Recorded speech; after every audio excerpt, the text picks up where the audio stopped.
नेहमीच वादाच्या भोवऱ्यात असलेला पुरवठा विभाग कर्मचारीच्या विरोधात आता रेशन दुकानदार संघटनेने नाईक हटाव दुकानदार बचाव असा यल्गार पुकारलाय। पंढरपूरच्या भ्रष्ट पुरवठा निरीक्षक म्हणून ओळखले जाणारे सदानंद नाईक आता चांगलेच अडचणीत आल्याचं दिसतंय।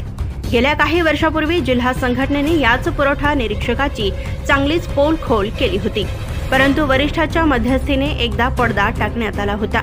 मात्र नाईक यांच्यात कोणतेच सुधारणा होत नसल्याने दुकानदार चांगलेच कोंडीत अडकलेले आहेत। प्रशासनाच्या अनेक उपक्रमात रेशन दुकानदारांनी महत्त्वाची भूमिका बजावलेली असून याच रेशन दुकानदारांच्या तक्रारीकडे मात्र प्रशासन जाणीवपूर्वक कानाडोळा करीत असल्याचे जिल्हा संघटनेने आरोप केले आहे। काही दिवसांपूर्वीच सोलापूर लोकसभा खासदाराच्या गावभेटी दरम्यान नागरिकांनीच या पुरवठा निरीक्षक विरुद्ध तक्रारीचा पाढा वाचला होता।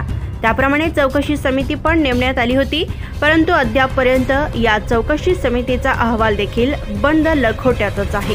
यावरून अनेकदा तक्रारी होऊन सुद्धा कागदोपत्रीचा फेरफार करून आपल्या कर्मचारीला पाठीशी घालत असल्याचे नागरिकांचे देखील आरोप आहे।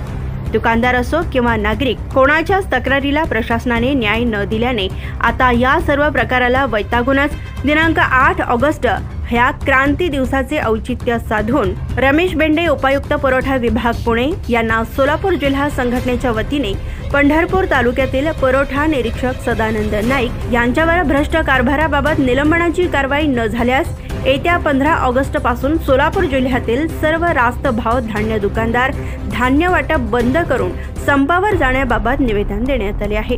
नाईक यांच्या विरोधात 185 पानांचा ऐतिहासिक निवेदन ऑनलाईन पुराव्यासह वरिष्ठांकडे दिल्याचे जिल्हा संघटनेने कळविले आहे।